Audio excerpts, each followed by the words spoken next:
Good morning. It is Wednesday, April 24th at about 4:30 a.m. I just took 3 medications, BoostBar, Bupropion, and Duloxetine. When I have an episode of hallucinations, I will hear these very loud voices. 3 medications, BoostBar, Bupropion, and BoostBar.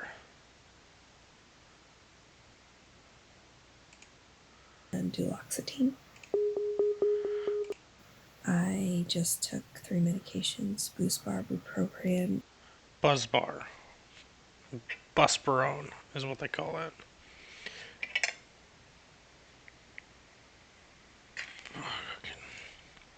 And Duloxetine. An SSRI and a bath salt by the name of Wellbutrin.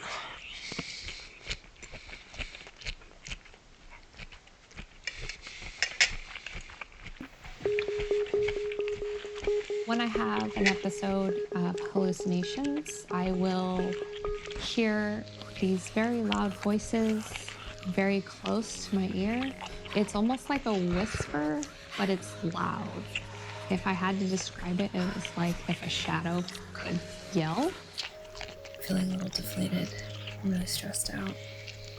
And stress really exacerbates. Indeed it does. I have some concerns with anyone standing directly behind me. I have also seen these like shadows on the walls that come along with the voices, like a monster clawing across the wall. My name is Allie Burke, and I live with paranoid schizophrenia. So do I.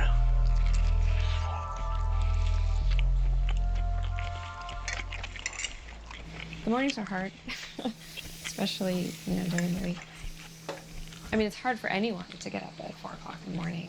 Me having to take antipsychotic medication, it's really hard to get up. I set like 5 alarms in the morning. And sometimes I still can't get up, and my dad will come in and be like, don't you have to go to work? I am 32 years old, and I live with my dad. Paranoid schizophrenia is a brain disorder which can cause a multitude of symptoms.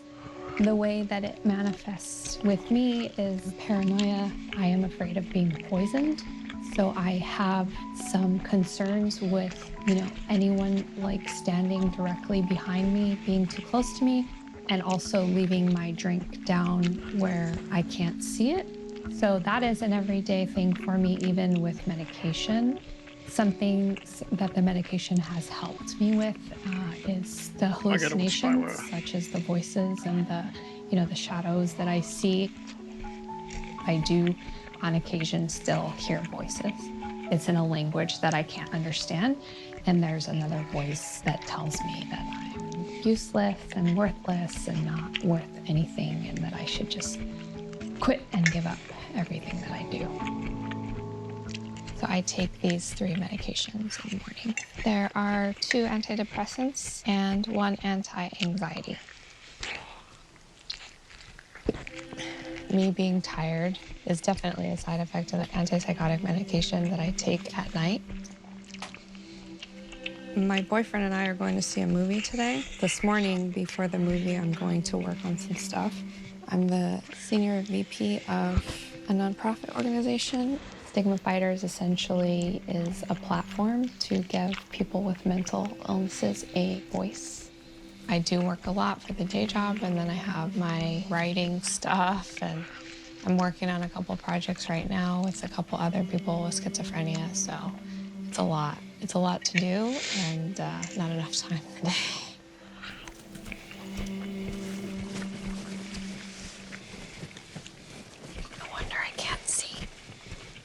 I never really realized as a child that there was something potentially wrong with me.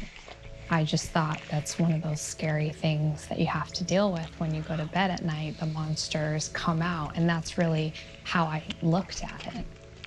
Fast forward a little bit, I was in college, and I started hearing the voices while I was taking a test. And that was the first time I had ever heard them during the daytime. The next Interesting. couple years were really difficult. They started getting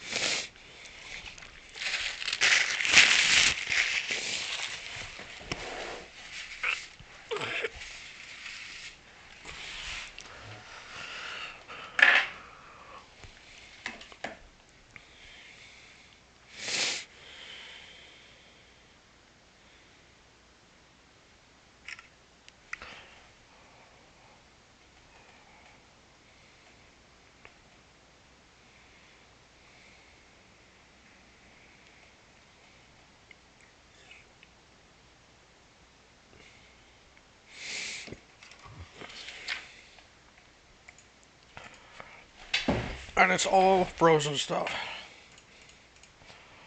worse and worse. And I started seeing these like shadows around. So eventually I went to see a psychiatrist and they prescribed me some medication, which would be many, many years of me trying different medications and trying to figure out what worked for me. That time they diagnosed me with schizoaffective disorder, but a couple years later they changed it to paranoid schizophrenia. Very, very, very It's overdiagnosed. very scary to know that at any time, something could happen where you're going to see something that maybe other people don't see, or you're going to hear something that other people don't hear. It's not 100% that I can predict that I'm going to have an episode today. It is going to happen sometimes.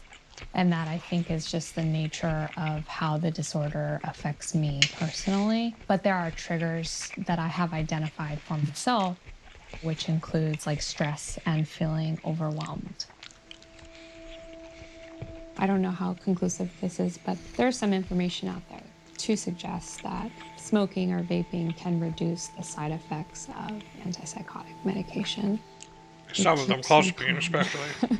Especially in high stress days. The internet has been very helpful in connecting with people with schizophrenia. A friend of mine found me on my Facebook page. He's an artist, and he actually made an illustration of me. These are the medications that I take. There's books there because he knows that I'm obsessed with reading.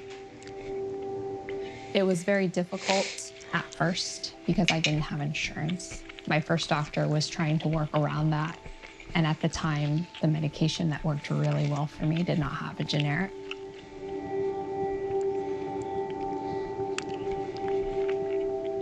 It's taken me pretty much since I was 26, probably till I was 31, to get the right mix of medications. So these are the two medications I take at night. Zyprexa is the antipsychotic, and the Ambien is the sleeping pill.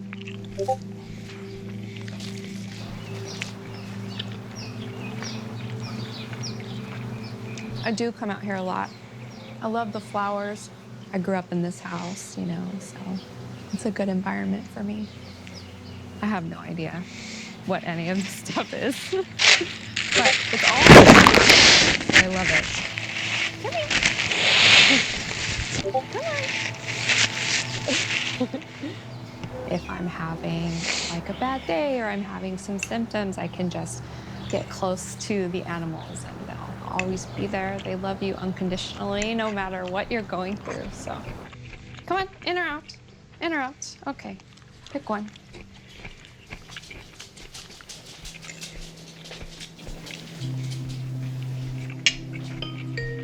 Hi, Allie. Hello. It's good to see your face. It's good to see you too. So I wanted to give you a call and talk a little bit about the She's book aloof. that we discussed, kind of about, our experiences with schizophrenia. I had a couple of suicide attempts when I was psychotic, and I think that's important to include in my backstory as well. I mean, people saved my life, and I'm so thankful to those people, those strangers that stepped in and literally acted and saved my life. So Yeah. I probably include that in my backstory. I personally didn't know anyone with schizophrenia when I was diagnosed. So So I think it really helps to have someone to relate to and to give you advice from time to time.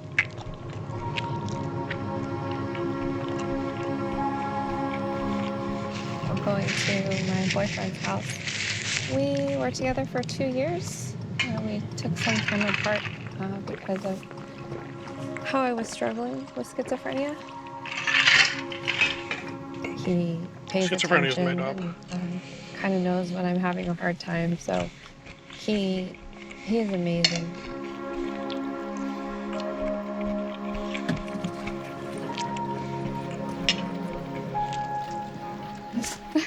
Nice. Want me to drive or you? I'll drive. Okay.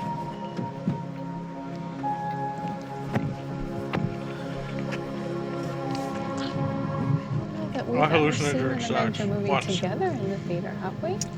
We weren't able to get tickets in the very back, which is usually where we sit because my paranoia makes it difficult for anyone to be behind me. But they weren't available, so I am a little cautious about going. But I'm a huge fan, so I'll have to suck it up.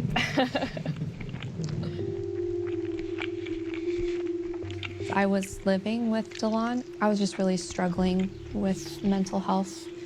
I was in a bad way. I was depressed. I was anxious.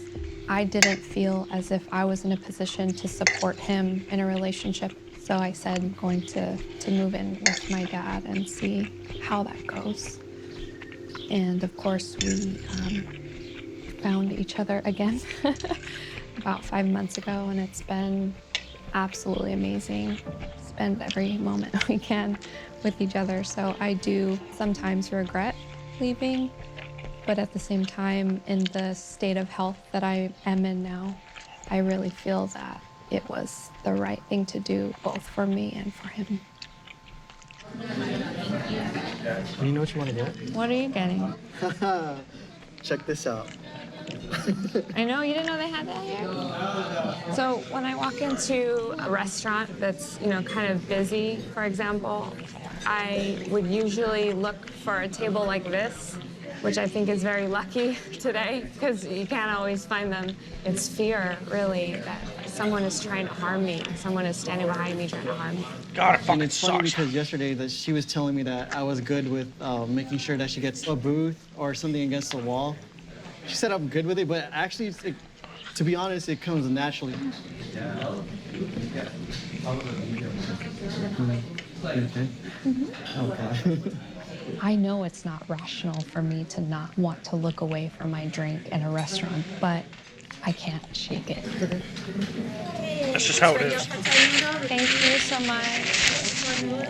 Thank you so much. I do have plans to move in with Delon. Besides my dad, I couldn't think of a better person, more supportive person to start a life with. I'm very fortunate because not everyone with this illness is able to access medication like I can. I don't know where I'd be today without my insurance. I'm in my 30s and I live with my dad, but my fear is that I won't be able to work and I won't be able to qualify for disability and, I won't be able to have a home or have a car. That fear comes from people that are in that situation. There are people with schizophrenia who don't have a home and don't have anyone to support them. It is a very real thing that's going on in our world and it scares me.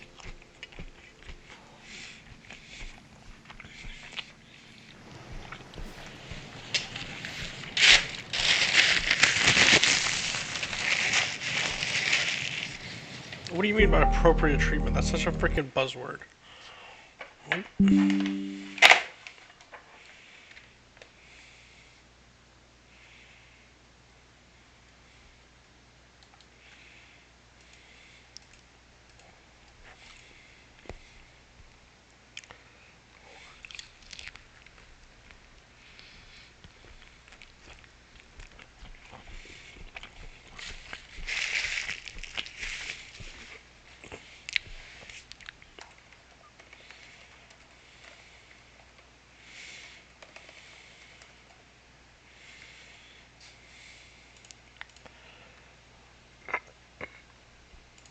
Hi everyone, in today's video we are going to be talking about how schizophrenia starts and what that looked like for me, what my early warning signs were, and we're also going to be delving deeper into what exactly the prodromal phase is.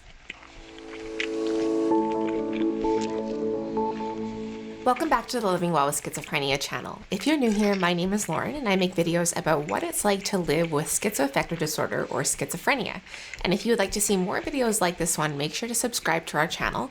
And also, if you would like to help support the creation of future videos like this one, please make sure to check out the link to our Patreon page. It's in the description below. Through that, we offer access to our Discord server, which offers peer support to anyone who is a patron of ours, and we're offering peer support groups through video and also just peer support through text chat. And so if that's something that interests you, definitely check out our Patreon page. All right, so what exactly is the prodromal phase of schizophrenia? Basically, the prodromal phase refers to the period of time before the psychotic symptoms actually, or the first psychotic episode happens. And so it's kind of a period of time marked by changes in behavior. It's estimated that about 75% of people who develop schizophrenia go through this prodromal phase.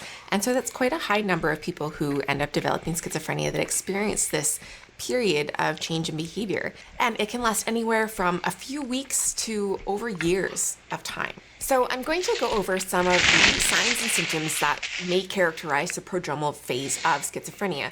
But something that I do want to draw your attention to and kind of, emphasize early on is that these signs and symptoms can be markers for a lot of different things.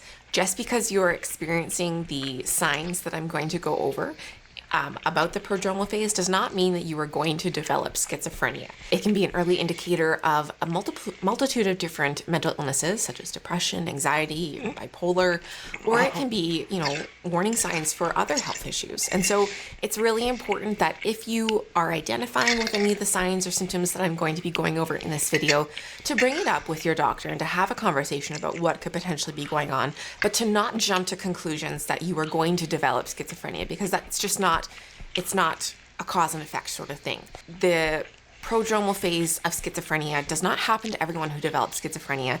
And also, people who experience the signs and symptoms that exist in the prodromal phase of schizophrenia don't necessarily develop schizophrenia. All right, so one of the kind of main signs and symptoms of the prodromal phase is issues with memory and issues with paying attention and staying focused and that kind of thing. So this can be one of the early indicators that things are kind of changing when you have this change in behavior around your ability to focus, your ability to pay attention, and your ability to access memories. Changes in mood can also happen, or mood swings or mood fluctuations.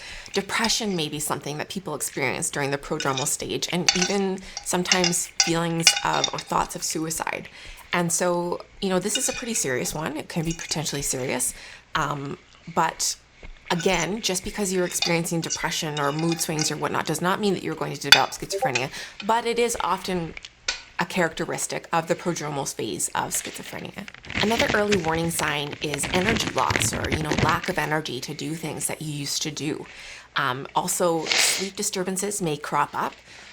Weight loss may occur because you are just not interested in eating meals anymore, or you're just not able to keep up with that as much. You may also lose interest in things that you once cared about. And so this can be anything from hobbies and interests to socializing and interacting with friends and family. There could also be a marked drop-off in your ability to perform at work or in school or things like that. People around you may start to notice changes in how you look, and this is largely to do with not being able to keep up with personal hygiene. Some other things that might crop up or that you might become aware of that are happening that are a little bit odd or not what you're used to are hearing or seeing things that aren't there. And of course, this is kind of an early warning sign of psychosis or schizophrenia. If you're starting to hallucinate or have differences in perceptions or that kind of thing, just oddities in terms of your perception of the world. Also, kind of an early indicator is oftentimes kind of an obsession or interest in religion or the occult or things like that. So a really important thing to point out is that people who access help and support while they're in the prodromal phase before, they have their first episode of psychosis often have a better prognosis in terms of the treatment of their schizophrenia if it progresses to that. Now, this is a really hard thing to do because, like I said, the prodromal phase of schizophrenia is often, looks a lot like depression or looks a lot like other health issues. And so it's very, very hard to know that it's the prodromal phase of schizophrenia, even for a doctor or a psychiatrist who's treating you. Oftentimes, it kind of has to wait until you have that first episode of psychosis to be sure that you are developed or that you have developed schizophrenia. So it is hard to treat during the prodromal phase, but what I would recommend is that if you are experiencing some of the things that I just described as being characteristics of the prodromal phase, to just go to your doctor and let them know what's happening so that you are opening up the line of communication and you have access to supports before things get to a critical point. And then if they do get to that critical point, hopefully then you already have access to care and you'll be able to get treatment quicker. And early intervention in psychosis is something that is stressed a lot because the prognosis goes way up if you have as early intervention as possible. And so getting connected as early as you can is really important. All right, so now I'm going to get into my own experience with the prodromal phase and what that kind of looked like for me. So I think the most marked change in behavior for me happened during high school. And I began to just have this really intense sense of apathy towards, kind of everything, towards my social engagements, towards school in particular, because obviously in high school, that's kind of a main focus of your life when you're a teenager. And I began to skip a lot of classes in high school, and my grades took a marked decrease, because I just didn't really care. I wasn't, up to that point, I had been kind of like an honor roll student, model student, and always excelled in school. But in high school, that really changed quite drastically for me. And so that was definitely an early sign that I was in the prodromal phase of schizophrenia. This is also when I first started to experience the concept called thought broadcasting. And this is where I thought that people around me or other people could hear my thoughts. And so this made me kind of nervous in social situations because I thought that people could hear what I was thinking. And so, I've mentioned this in other videos that I would try to just think positive thoughts all the time and think really nice things about people because I didn't want them to, hear negative things that I was thinking or to hear, private thoughts that you don't necessarily want people around you to hear. So that was that hindered my social abilities. Throughout this time in high school, too, I really began to develop, social awkwardness doesn't really do it justice, the level of social awkwardness that I exhibited. And it wasn't with everyone. I had a core group of friends that I was able to interact fairly regularly with. They did describe me as kind of odd. Like I had quirks that, they're like, oh, that's just Lauren. She's just kind of weird sometimes. But with people who I wasn't as familiar with, and especially, around like the popular kids in high school and stuff, I had a really, really, really hard time interacting and, being social. And so I remember one particular instance, I think it was in grade 11 or grade 10 or so, where a boy I liked invited me and my best friend over to his house to hang out with him and his friend. And it was kind of this double date. We were going to watch a movie and whatnot. And they sat down to watch the movie and I was standing behind the couch and I just remember kind of leaving my body. And I just kind of checked out from the social situation. And I stood frozen behind the couch and they were like, come, why don't you come sit down? And I just didn't say a word. I was silent for basically the rest of the evening and I didn't move. I was completely stiff and could not move my body. And I just stood there behind the couch for the entirety of the movie. And then I left. And, revisiting things like this is like painful because it's very embarrassing that I did things like this. And, I have the exact same shit.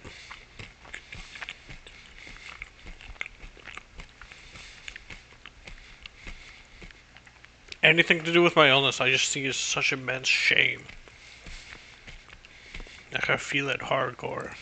I was mortified at the time that I wasn't engaging and that I couldn't engage. I was just frozen in my body and it was a weird experience. And this happened quite frequently.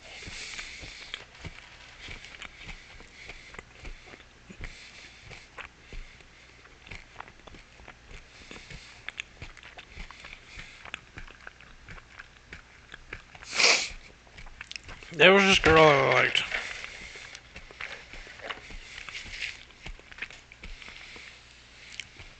Named Kaylee, and she was in the same neighborhood as I. And so on the bus, I would literally like freeze in position. Because I don't know why I did that. Like I would take a position, then freeze during it, or for it.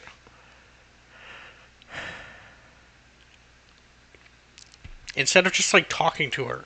Like I asked her out and she already had a boyfriend, so I was like, yeah, I'm not doing that. But like, the shit I did was so weird. Where I would just check out from a social experience or social interaction and not say a thing and not move, and I just couldn't interact in a typical way. So this was kind of my experience in high school, and I did begin to experience more fluctuations in mood where I was, feeling the first inclinations of depression. But when I started university, so the year after high school, when I was 18 or whatever, I fell into quite a deep depression, and I struggled with this for quite a few years. Thoughts of suicide surfaced, and I struggled with that as well for these few years. And the social awkwardness kind of just got more intense through my first years of university. And I remember, again, I could interact well with people I was comfortable around. So I was very comfortable around my boyfriend, and so I could interact with him comfortably. But he would take me to, parties with his friends from school, and I just wouldn't say a word all night to anyone. And, looking back, that's weird. That's weird to go to a party and be social and just not talk to anyone and not say anything and like look for a wall to stand against. And I just wanted to recede and withdraw. And that was kind of how I socialized throughout university, which obviously created problems in terms of my ability to form relationships with people and my ability to form friendships. So that was kind of hard. And, it's again hard to think back to that because, that had a lot of implications for my life. And I think ultimately that made my depression even worse. And so it's kind of this huge, spiral that you can get into during the prodromal phase of different symptoms making other symptoms worse and just kind of, spiraling toward your first episode of psychosis. And that's kind of what happened for me. I did this in other social situations too, not just parties. So my first roommate that I lived with, we didn't really talk, and it was primarily my fault. She was also quiet and I was quiet, but I took it to an extreme where I would just hide in my room and I wouldn't talk to her unless she sought out engagement with me. Sometimes she would ask me to, if I wanted to go have a beer outside in the back, and I would begrudgingly be like, okay, and then just proceed to be as quiet as possible and not really engage. And, again, this created issues in terms of being able to connect with people in my life. And, when I moved in with my second pair of roommates, I was sleeping too much, and the sleep disturbances started to crop up, and which made it harder to engage with them as well. And then when I ended up moving again, I lived on my own for a while. I went through a period where I just didn't really sleep, or I didn't sleep very much.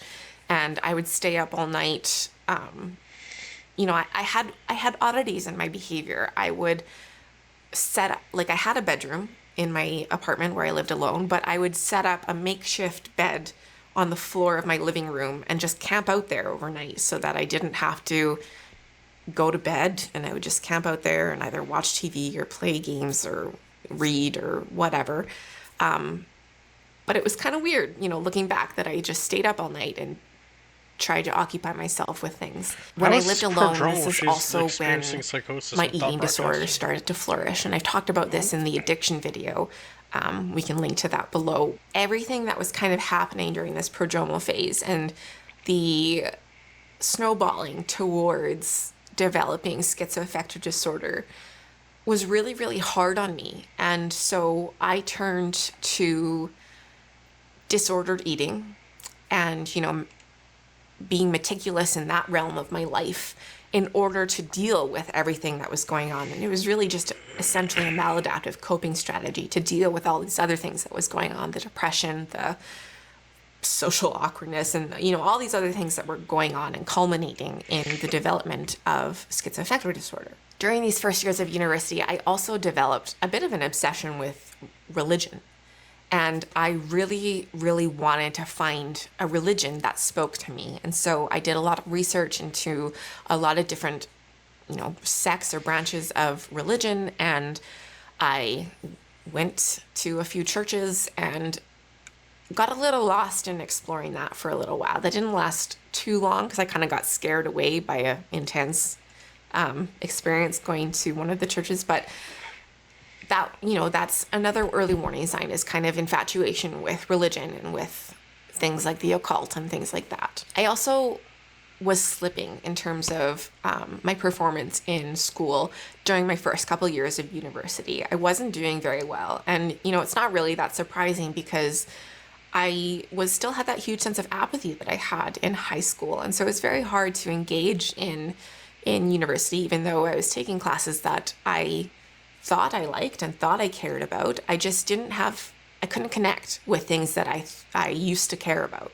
So even though it was, subjects and classes that I used to find interesting and that I thought I would find interesting, I couldn't connect with that. And I, again, like I was talking about before, when I was listing symptoms or signs of the prodromal phase, it's very hard to connect with things that you used to derive pleasure from when you're in this prodromal phase. So that was kind of the experience that I was experiencing throughout my first degree in university. And then when I started my second degree in university, that was kind of when things really started to shift. I still had the social awkwardness thing, and things shifted to where the depression became very, very hard to deal with. And I was experiencing intense feelings of, thoughts of suicide. And so I decided to seek out help, and I sought out counseling services at my university. And, again, this social awkwardness thing came into play where for the first few weeks, possibly longer, a few months, I would have a weekly session with my counselor every second week or so, and I just wouldn't say anything. I just wouldn't talk, or I would give the very bare minimum responses to what he kept asking me. And it was a very awkward experience, and I thought that's what therapy was like, but it's not. You're supposed to talk and engage with your therapist. And so that was probably another, early warning sign that I was in the prodromal phase, was that I couldn't... How is this the prodromal phase? Communicate, and I couldn't connect with... If it is, then I'm fucked, because it's going to get worse. With other people, even people who are trying to help me through this mental health struggle. And through this kind of first year of my second degree, things kind of started to ramp up in terms of experiencing hallucinations and, having more of that psychosis element at play.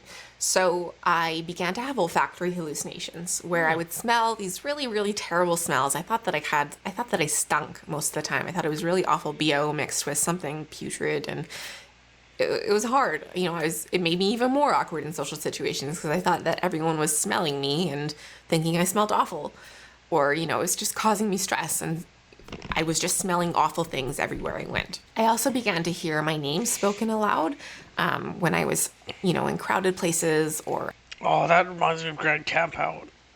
That was fucking the whole night I heard my name being said. At least to my knowledge. Over and over again. People cheering me on and shit. Wherever.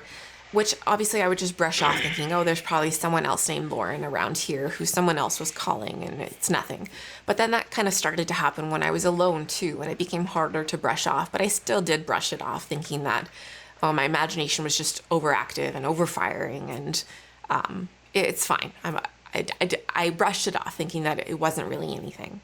So this is basically what the prodromal phase looked like for me, because then shortly after this all started happening, I had my first psychotic episode where I had the full-blown hallucinations and delusions, and I ended up being diagnosed with bipolar with psychotic features, which then was later changed to schizoaffective disorder because the psychotic symptoms were continuing without a mood episode present. But anyway, I had a psychotic episode. So all of these kind of, early warnings. I think my doctor is fucking with me with my diagnosis because I don't. This doesn't. Anyway, I had a psychotic episode. So all of these kind of, early warning signs, I can now look. Oh yeah, I guess I have had a psychotic episode, but it was like.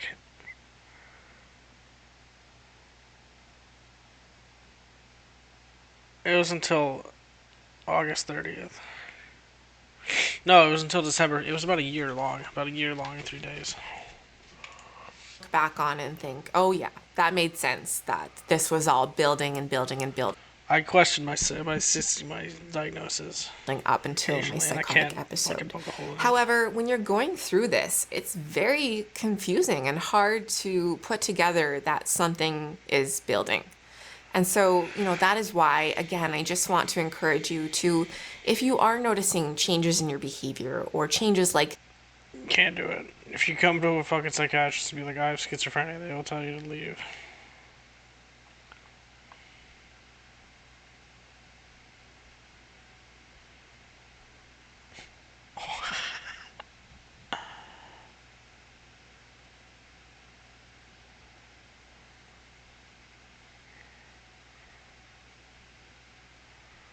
Holy fuck.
This was fake.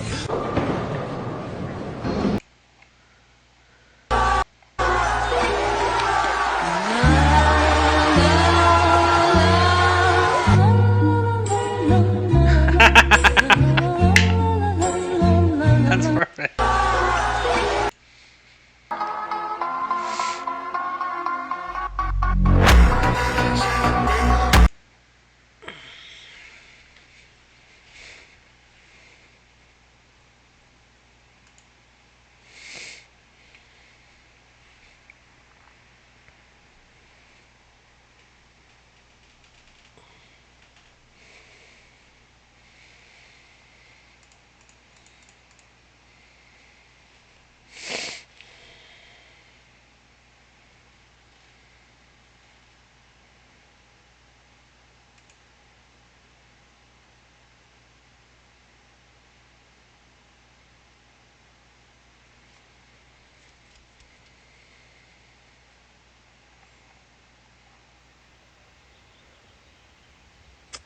Are you real? I don't know. You just seem a little sus. Are you real? I don't know. You just seem a little sus. Are you real? I don't know. You just seem... Okay, whatever. C'è la luna, mezza mare, mamma mia, mi maradare. Figli mia, cutterare, mamma mia, pensaccia tu. Sitte d'ogna pisciaolo, idde. C'è la luna, mezza mare, mamma mia, mi maradare. Figli mia.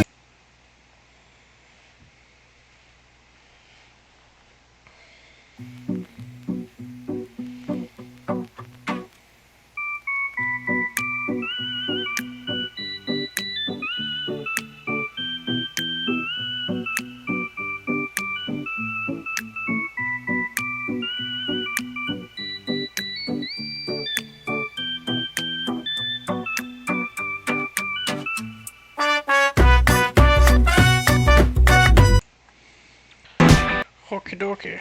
Oh, fuck, my eye hurts.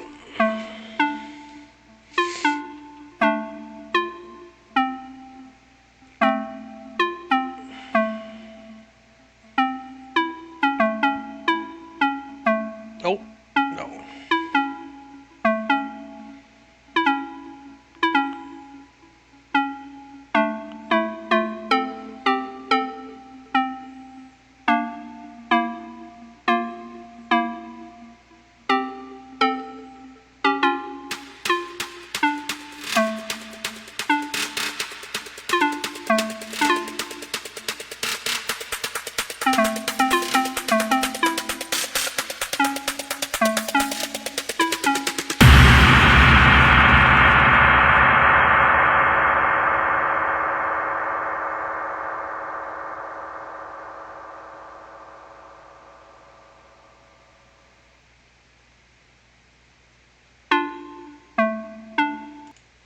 I missed it.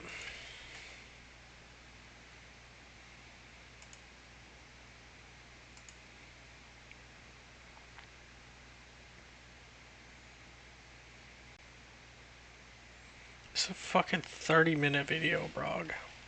Every fucking stream is schizophrenia for me. Oh, psychiatrist, lol. A man of science.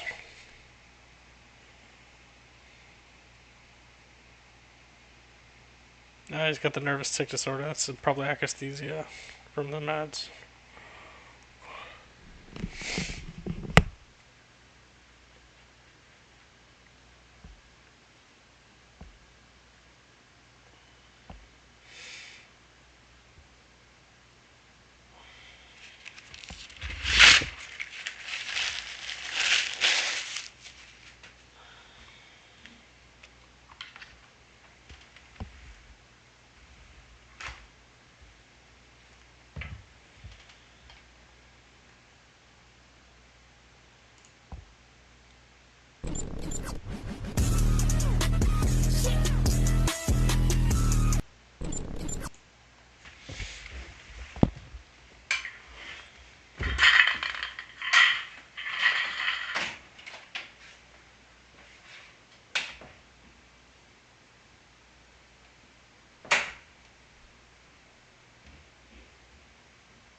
The Great Man Theory.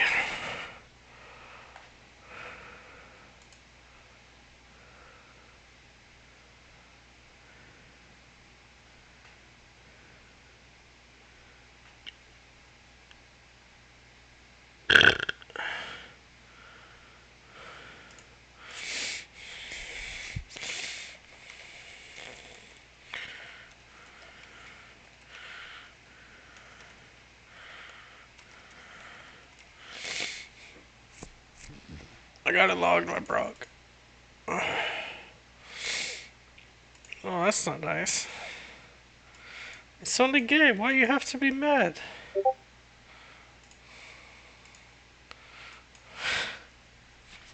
Did you wait until it came back? Okay, I'm not gonna comment on that. So how are you, Q-Drax?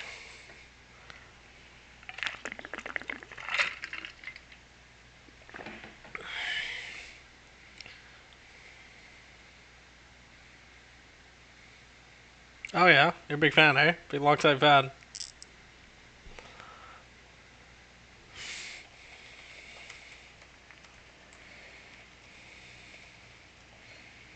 Oh fuck, I'm busy tonight, so I can't watch a fucking movie.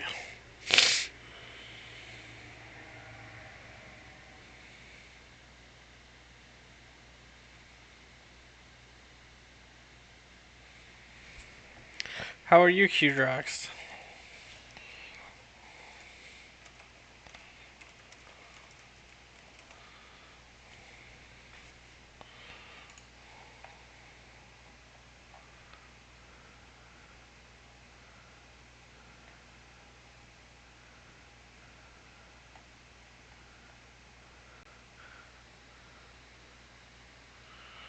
I have no idea what you just said. I'm gonna look that up. Patty the Batty. One makes me think that I should have done that in incognito mode. Oh, this is a fight. I don't watch MMA. This guy wins though, because of his ears. Will be 40 in February. Patty Pimblett, 28 years of age. That he had surgery on. It's his right one. Because the right one just buckled. He just threw a kick and fell back. Oh, damn. This combinations. As it goes down. Pimblett thinking submission, perhaps.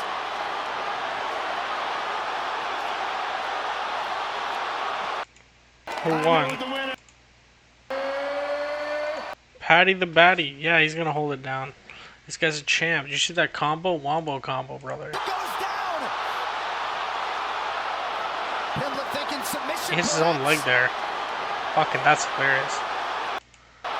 Pimblett thinking submission, perhaps. Does he hit his head? Oh, kinda. You can see that it hits more himself than another one. Okay, I don't have confidence in him holding it down if he's not gonna freaking hit the enemy and hit himself.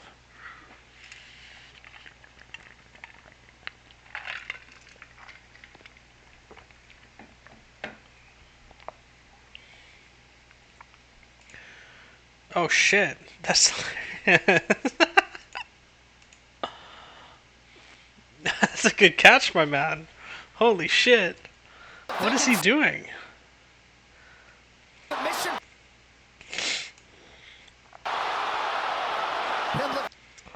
Fuck.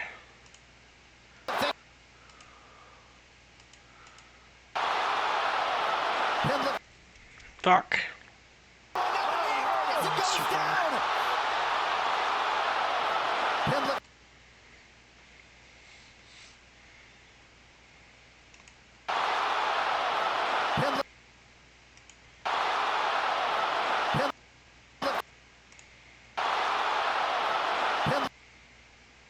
Okay, that's close enough.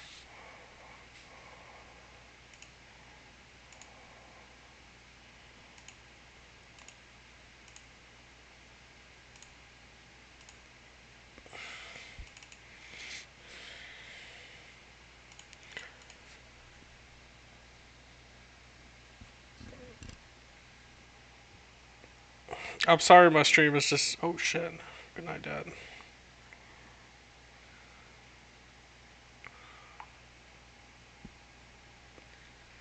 I'm sorry my stream has no appeal.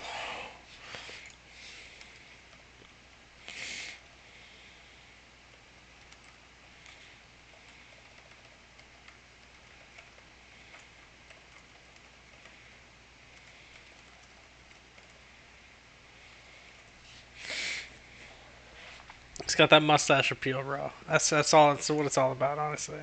This is a gasoline fireball that they throw into a fire. Okay, I need to chill out. Oh, I can't hit.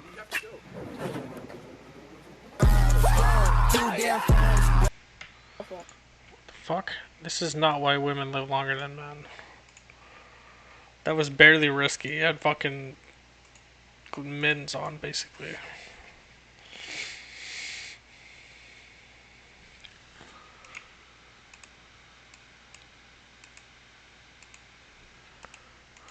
Holy shit. Big man Blastoise trend? No, I have not, Brog.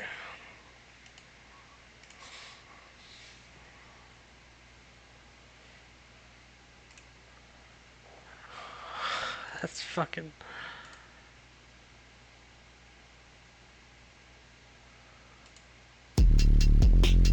Big man Blastoise, big man Blastoise, big man Blastoise, big man Blastoise, big man Blastoise, big man Blastoise, big man Blastoise, big man Blastoise. That's pretty good. Big man Blastoise, big man Blastoise, big man Blastoise, big man. What's your favorite meme? Big man Blastoise,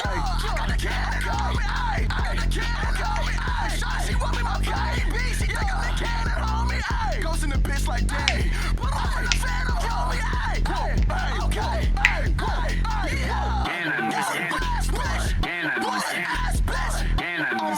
Run him up like a rap bitch. Rap bitch. Dash bitch. Cannon on my hip and make him flippy do gymnastics. Big man Blastoise, big man Blastoise, big man Blastoise, big man. Hydro cannon. Fuck Charizard up.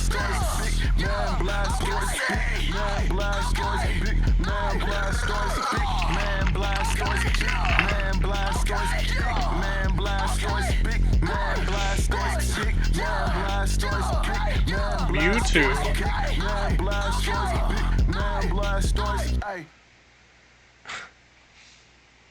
That's pretty good. How did you... Where does this come from?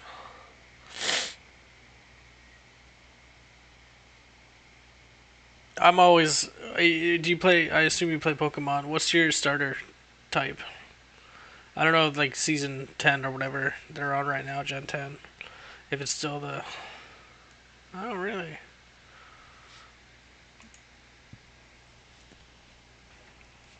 My starter is blue. Or, yeah, or water. My favorite was Mudkip. Because that's the game I was old enough to play.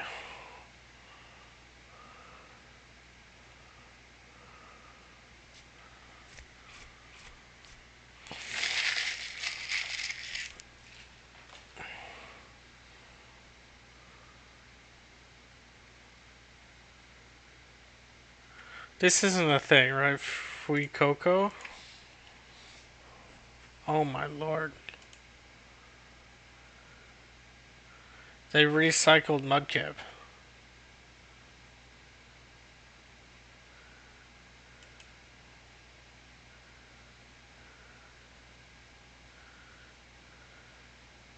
Really? That's... I don't do that. I just look at who I think is coolest. Do you actually farm the IV?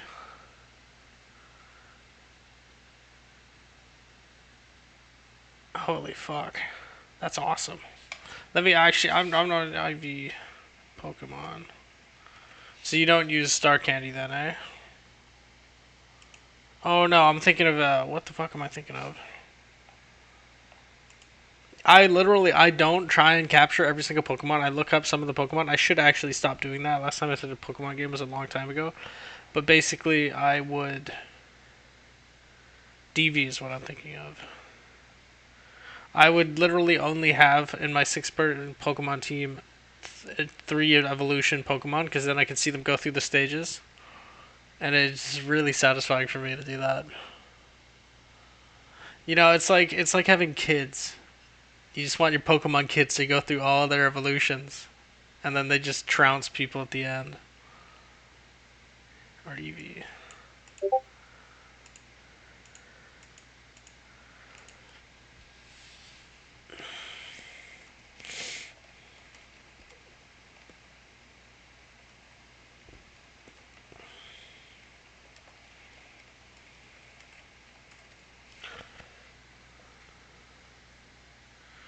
Legends of Arceus. I can't really play video games because of the antipsychotics that I'm on. Nothing is really fun. Oh wow.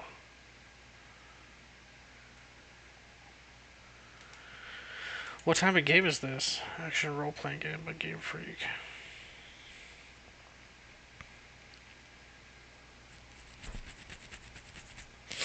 The last one I played was White 2. And then the one before that was Pearl. And then I just kind of stopped.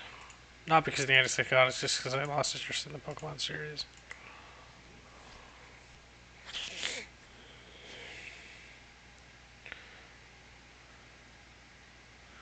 But I will take your suggestion, 100%. This game looks cool as shit.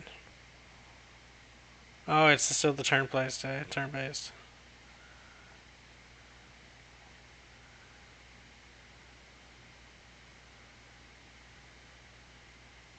Who makes a 20-point scale?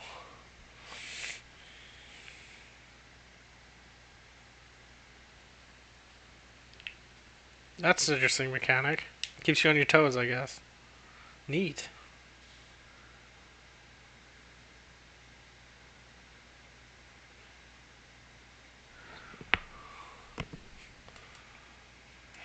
Huh.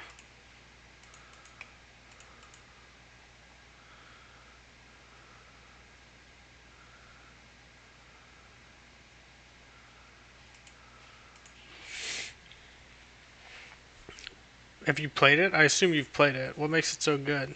What's your favorite part of it? Because I like that mechanic right there. You have to like defend yourself. It doesn't just automatically equip a Pokemon, your first Pokemon.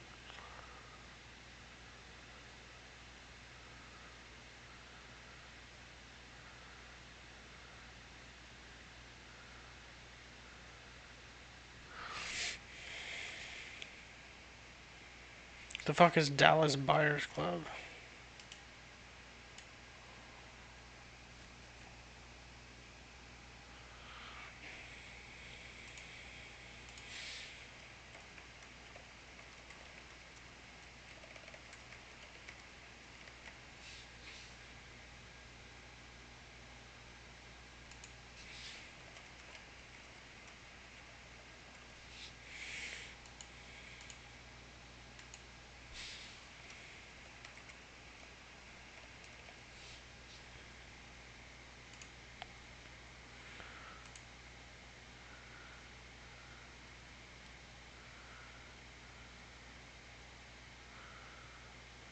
Fucking awesome.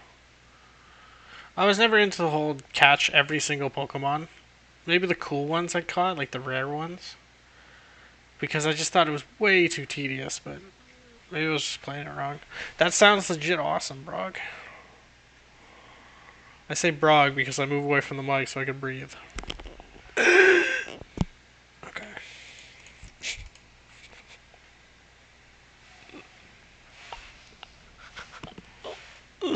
That was funny.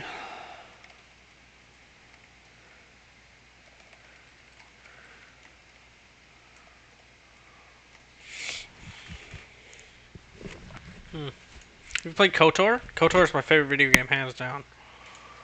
I haven't played it in fucking years, like 10 years. Probably over 10 years, but like...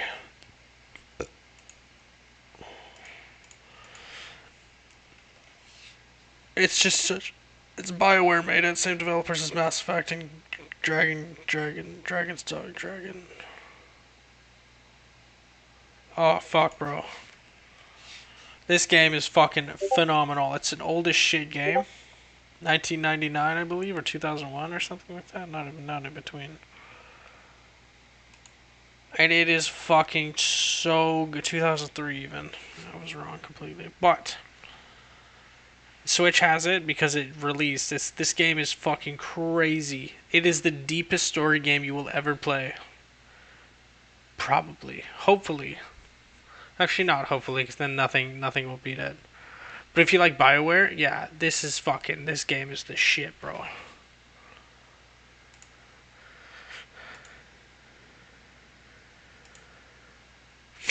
Like it's my favorite video game. Has the best story that I've ever played. And the characters are so incredibly deep and diverse.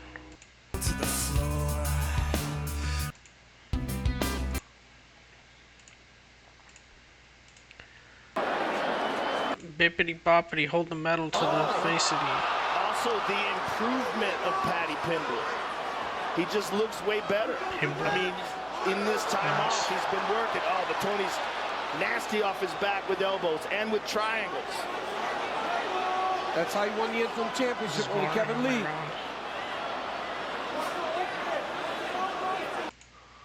Guard. I don't think, but my wonder is they're whether so or not, tired. now he's on top. He doesn't want to go to the ground. Oh, look at Tony. Interesting. Pimblett looks fatigued to me, boys. Yeah, he may very well be. He might have tried to finish that fight. He does look fatigued now, John. Oh, real fatigued. Tony's not tired. No. Now this is where all that Goggins Bibbidi bop. pay off.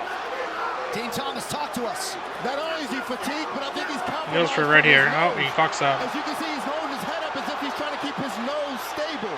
So Paddy could be in trouble now. Like if Tony's going to take advantage, he's got to do it now. He's good now.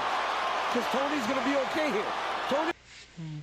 Ba to ba, da bang bang, diggity bang bang. What do you think he meant by what Kid Rock said?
You what?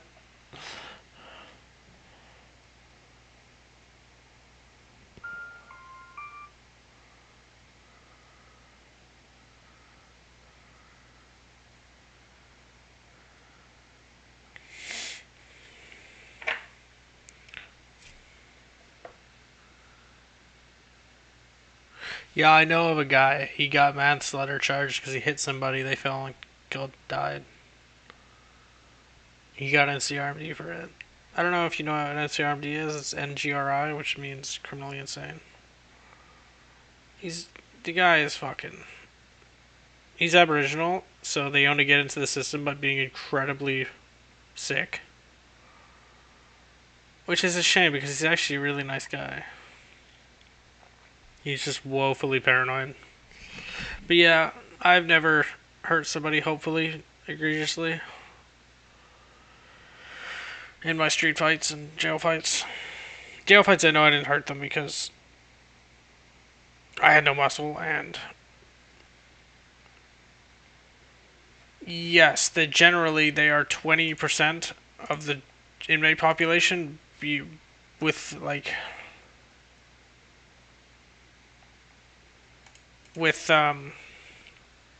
being about 5% of the population, so there's 4 times as much Aboriginal people as there should be inside the criminal system. I guess prisoners and shit like that. But in NCRMD, or criminally insane, they are about 3%, so they're underrepresented. There was a thing in Alberta called Starlight Drive. Basically, the cops would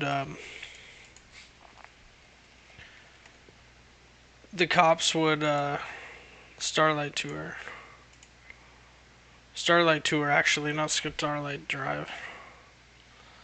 And they pick up homeless people, Aboriginal people, they'd tell them to get in, the cops would, and then they would drive out to the middle of butt-fuck nowhere, and then tell them to fuck off, and they'd freeze us to death. Yeah, we have no racism in Canada, actually. It's one of our things we pride ourselves on. Where are you from?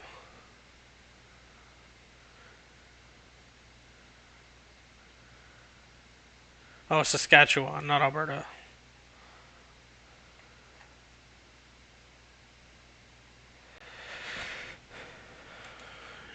Your Diet Canada.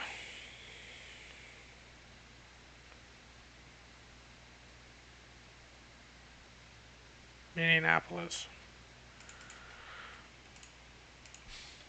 Oh, this is Minnesota or whatever. Interesting. How do you like it?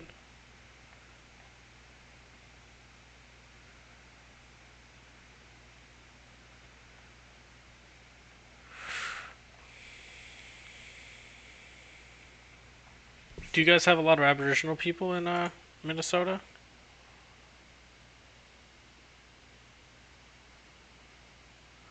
Minneapolis is a 500,000 population. Oh yeah. Well, most urban cities are not very nice. I live on the outskirts of Vancouver, the biggest city in Kelowna. BC, British Columbia, and Somalians, eh? Let's see if we can find that. City's large Somali population.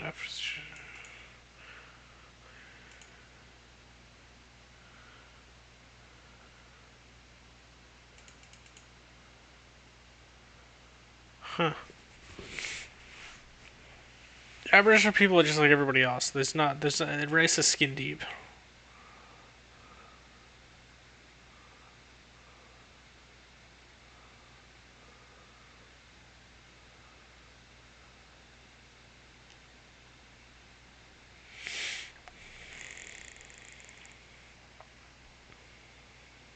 But there's always white to the majority in almost every single town or city, except for very urban cities who don't have necessarily that big of a majority rather.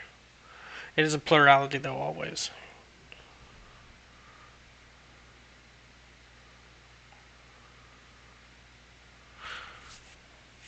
Why don't you enjoy Minneapolis.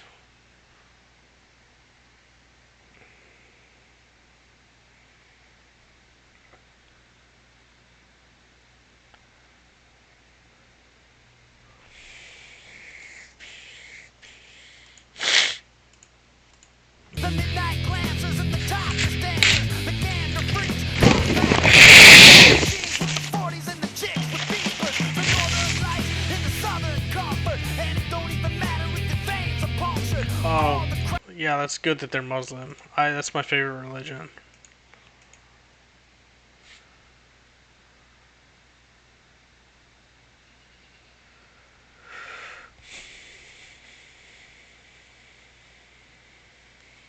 Really? Why? What do you mean they can't have their own opinion? The critics, the cynics, and all my heroes at the methadone clinics. All you bastards at the IRS for the crooked cops and the cluttered desks, for the shots of Jack and the caps of meth, half pints of love and the fists of stress, for the hookers all tricking out in Hollywood, and for my hood to the world misunderstood. I said, I've never listened to this song before fully. it's all good and it's all in fun. Then get in the pit and try to love someone.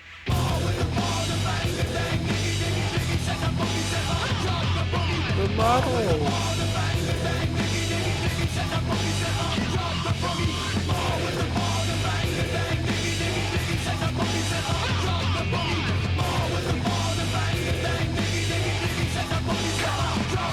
For the time bombs ticking in the heads they hang, all the gangs getting money in the heads to bang bang. Wild Mustangs, the porno flicks, all my homies in the county in cell block 6. The grits when they're raining up eggs to cook, and for DB Cooper and the money he took. You can look for answers, but that ain't fun. Now get in the pit and try to love someone.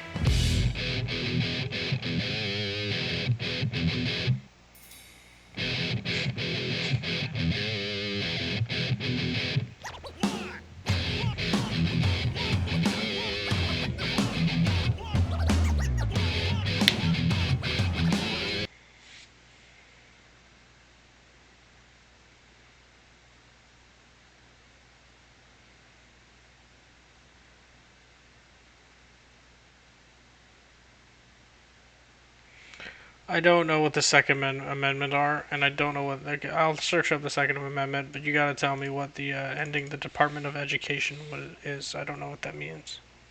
The right to bear arms. So, I guess you hang around extremely left-leaning people then, eh?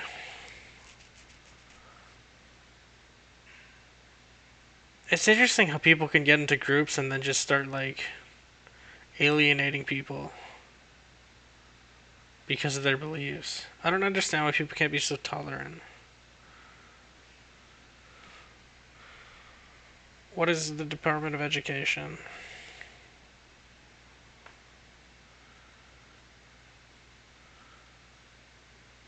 The reason I ask you that is because I don't know what the fuck that would mean. Is Department of Education?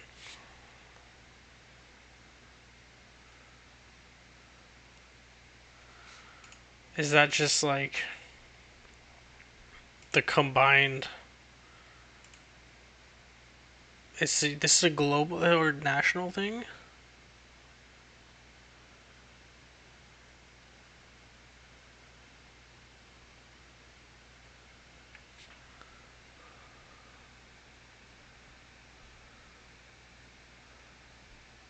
Why do you want to end it? I mean, I asked that out of ignorance because I don't actually understand what this thing does besides these 4 points.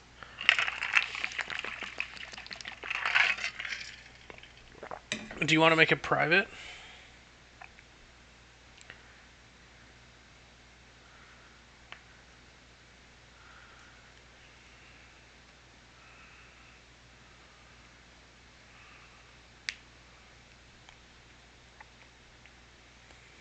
But why? Why end it? And why keep it? What are the points? What are the pros and cons?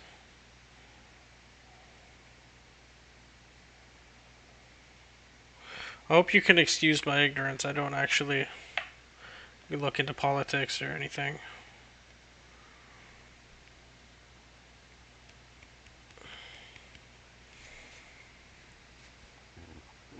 Do you support Trump?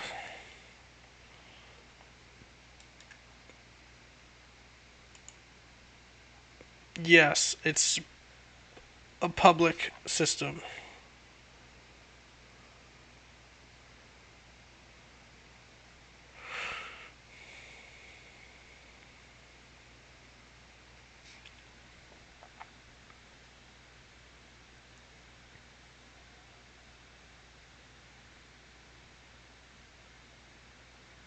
Interesting.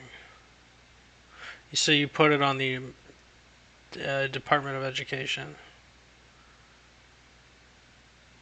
as to the reason why Americans ostensibly fall behind in schooling, at least at a grade school level.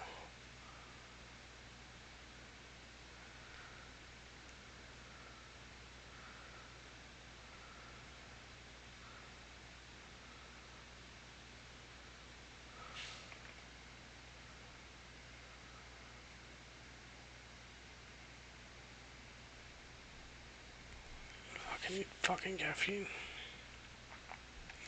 Yeah, I mean, at the end of the day, this is a cultural thing. Everything's a cultural product. The school teachers are very left-leaning, some of them. So they would change the curriculum to fit their biases. They're supposed to be like an unbiased system where they're not supposed to teach their beliefs, but like, that don't happen. Ever. Like inserting an anecdote or a story about whatever in class is technically biased teaching.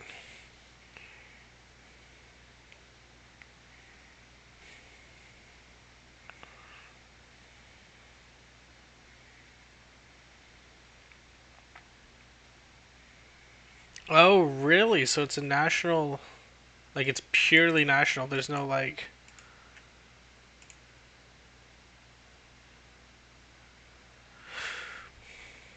That's neat. I wouldn't like that because like if I was to, we have school districts here. Yeah, I don't know what Trump has done because I don't live in the country and I don't follow that shit. I also wouldn't know what he's done because again I don't live in the country. But so do you not have school districts in America?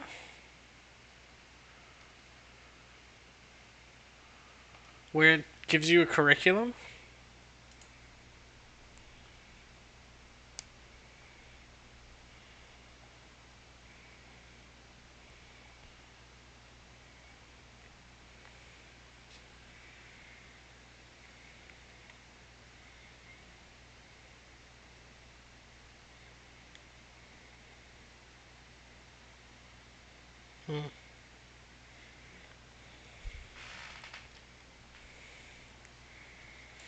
I don't really understand.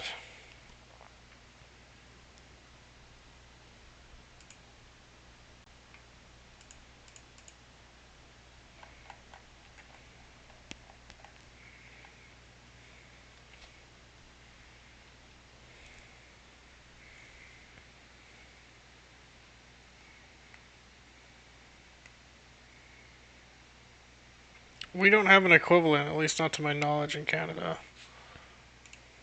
And that doesn't make sense because why would you have a department dedicated to educational needs, but like the educational needs differ by state?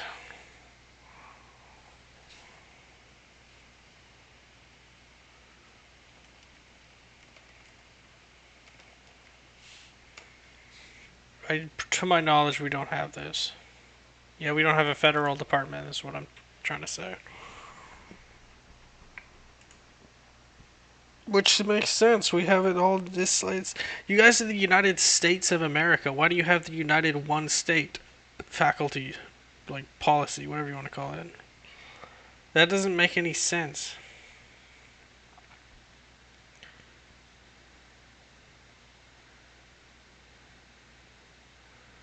Yeah. Also, job needs dictated by the state if there's like, where is the Harvard? I guess no, there's not many people who go to Harvard that are actually from wherever it is. Massachusetts.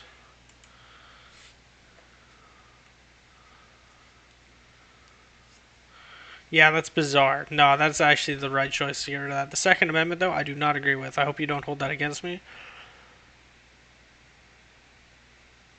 I don't. I think that's an archaic, just Second Amendment type thing. Like, it just doesn't. It doesn't serve a purpose. The majority of gun crime is not solved by guns. It's solved by perhaps police, but it's definitely. There's not many times you hear on the news. You actually probably find it. Man saved by Second Amendment. Let's search up with your rhetoric in mind.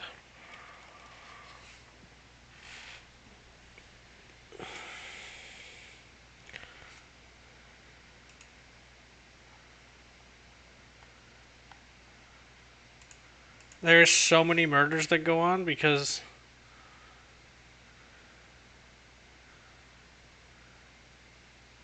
it's just kind of... I mean, getting rid of the Second Amendment doesn't mean you can't, like... I don't really understand what the Second Amendment, the right to bear arms. But, like, I'm pretty much against guns.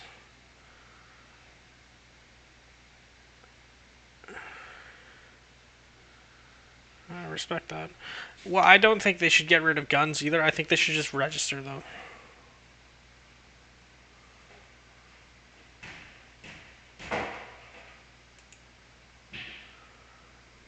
Like in Canada, we have the long gun registry. I don't even know if it's even a thing anymore, but if you have a long gun, I haven't heard about it in a while. Discontinued in 2012.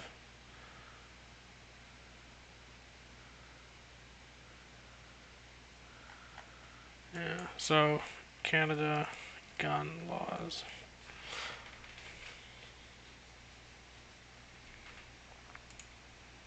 Yeah. But is there like a registry?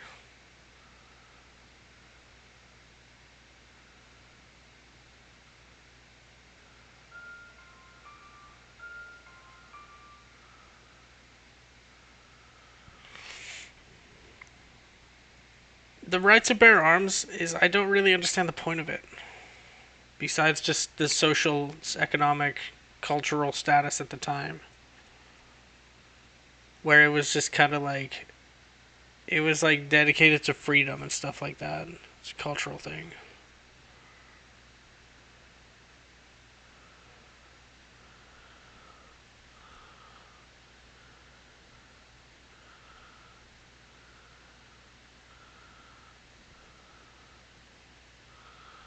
Interesting, I didn't know that. Why do you support it though?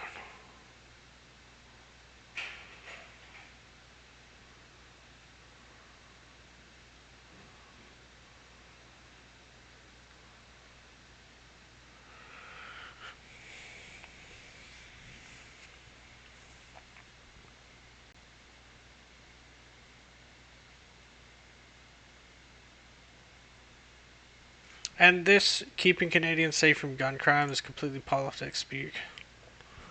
There is no way to keep people safe from gun crime. As long as guns were invented, there is always going to be the potential for death.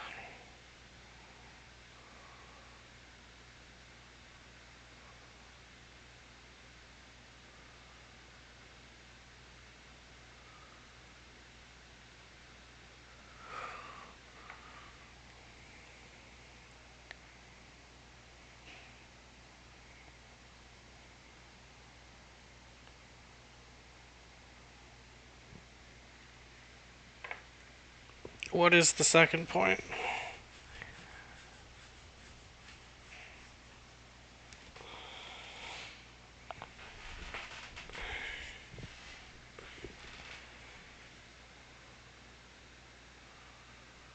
Oh yeah.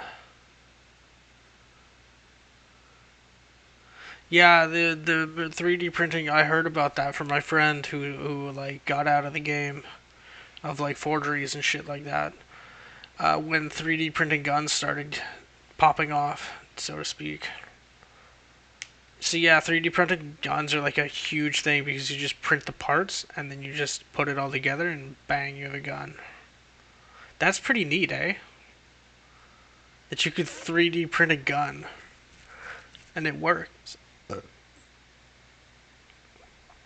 You could also just purchase the guns off the dark web and purchase the parts and then just assemble it, which is also pretty cool. Not as cool as 3D printing though. And yeah, I guess that's a fair reason.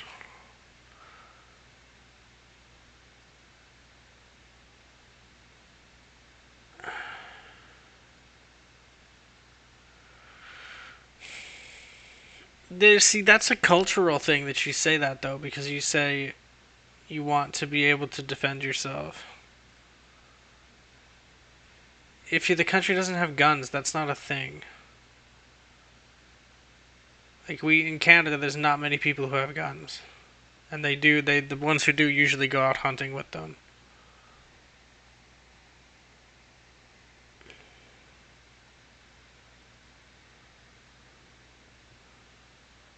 That's interesting.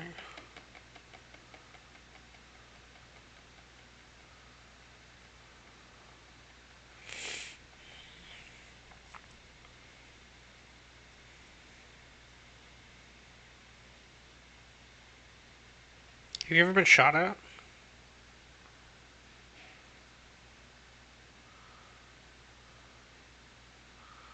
Yeah, no, that's true. It's like banning drugs. It doesn't stop the drugs from coming in or out or whatever the fuck. Because there's such a demand for mind-altering substances. Just look at alcohol.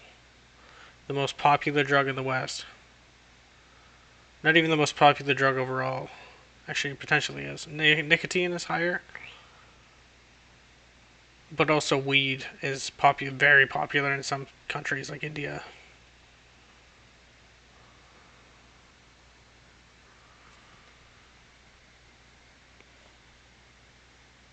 Hold on, how does illegal... Is there a way...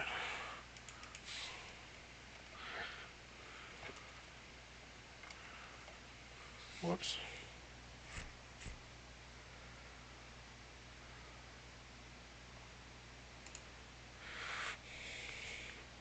So I bring this up because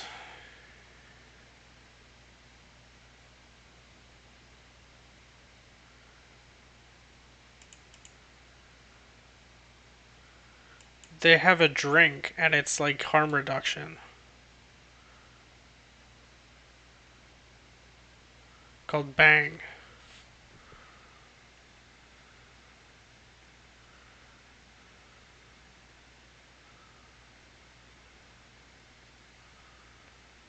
Well, that's unfortunate because you have very logical points for your case. It's unfortunate that that fucking sounded wrong. That your coworkers kind of not repudiate, but you know, kind of disavow.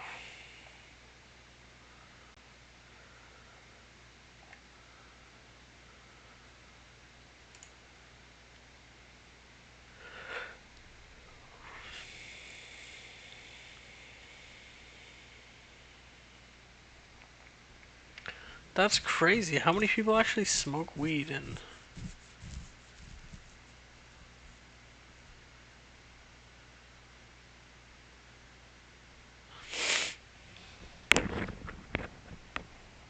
Also, is there like... Do you have a source? For America, specifically areas with more gun owners have less crime?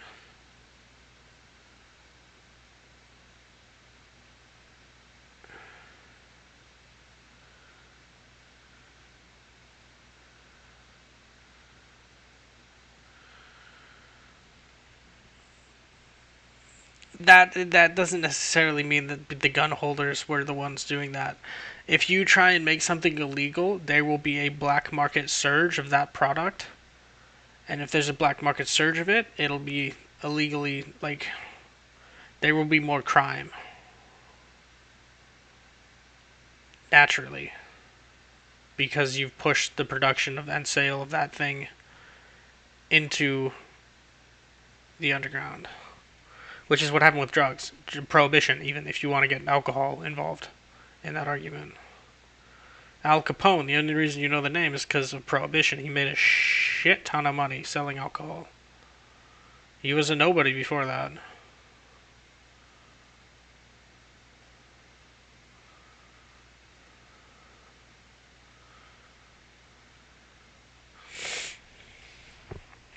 And that's all fucked up.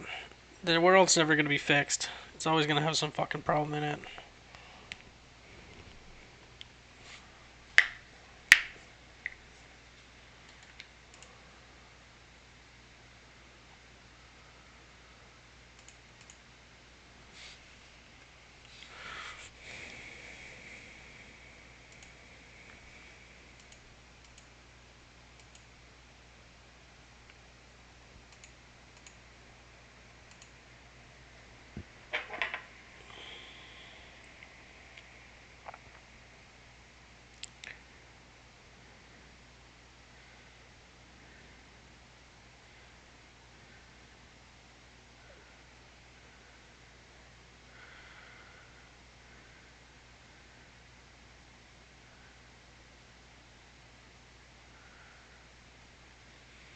What do you mean mental health crisis?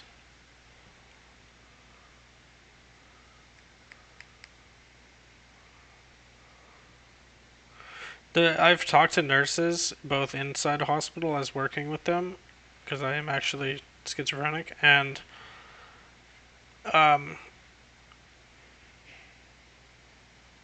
in terms of nurses that I met on, or talked to at least, on dating apps, they're all fucking burnt the shit out. Burnt out. Burnt out. Yeah, see, the thing is psychiatrists will diagnose people intentionally so they can make money off them through meds. And that sounds very sardonic. And perhaps paranoid. A little conspiratory. But, like, if you go to a psychiatrist with a problem, they will automatically assume, unless it's schizophrenia, that you have the problem.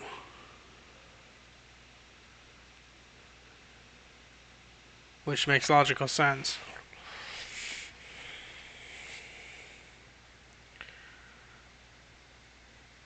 What do you mean these... You have to differentiate drugs between illegal drugs and... Oh. Hold on, I gotta call. Hello? What do you mean?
Okay, goodbye. It's nice talking to you, bro.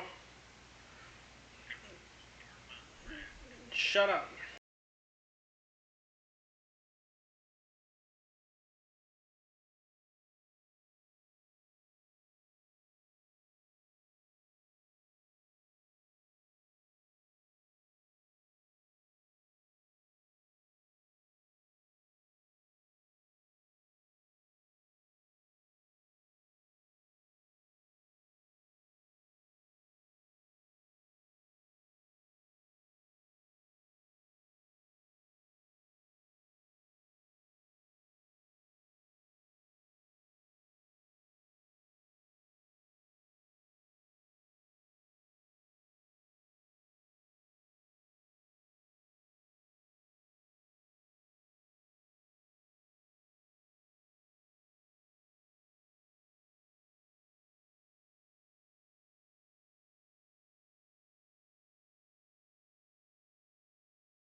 Can I come next week?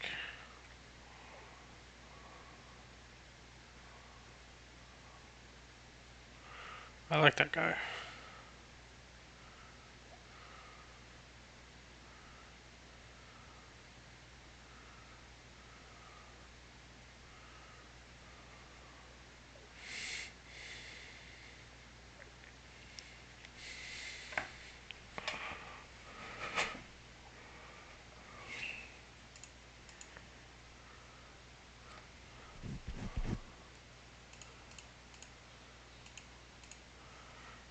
Take a bite off the ball.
Like a fucking snail! It's an area fucking revolution.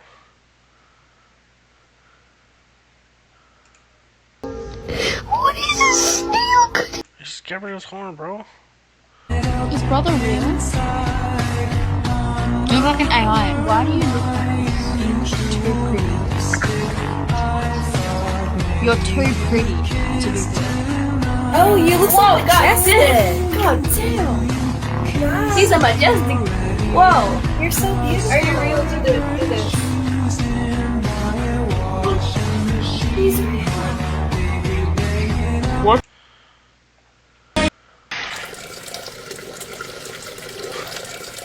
Fucking magic bullet right there.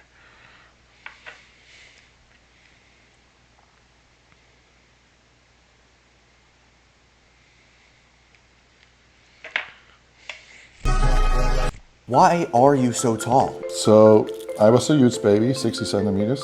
17 years old, I was 2 meter 10, and 19 years old, 2 meter 18. They did a lot of doctor research on me, even looked into my DNA, giantism. But I don't have the characteristics like the jaw or the big ears or the big fingers, and I'm all in proportions. They said the conclusion at the end is I have 0 of the DNA deficiencies or whatever, and they called me a natural giant. So I'm really fortunate that I'm a healthy, normal giant. Yeah, the doctor said the same thing about me. Why?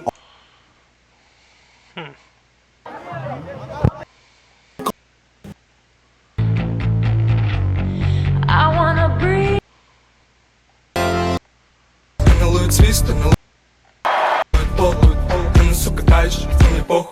Девять сучек у моих ног, 36 шестрил на сзади, 36 шестрил на сзади. Все как будто лукобразие, мои сестры не святые.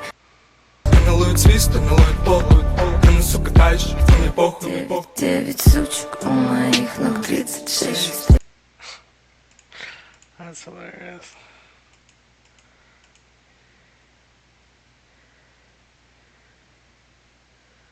Two black belts and lightweight warriors looking like they will go the full 15. Tony Ferguson game as usual, but a lot of times when you've been in the game that long, you're not going to change. Oh, he got clipped. Oh, he clipped him. He clipped him with that left hand.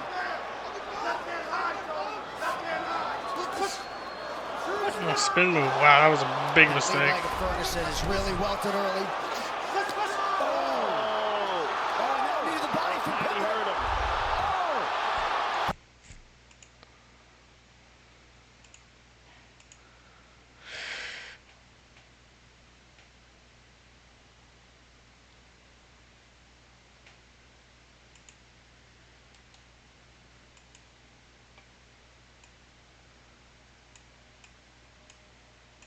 Is there an illegal market for cannabis in India? I should ask Supal Singh, my boy, in the hospital.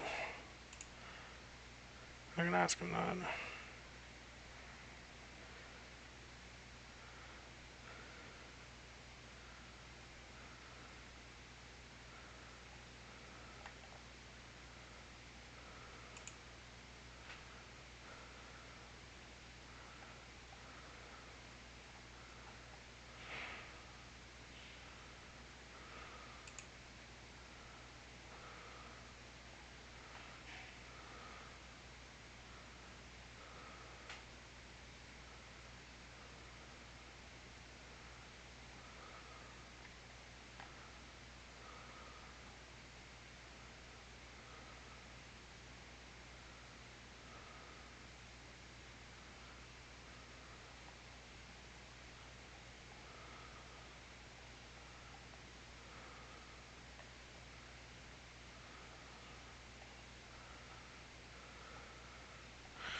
Okay, I'll stream later. Maybe.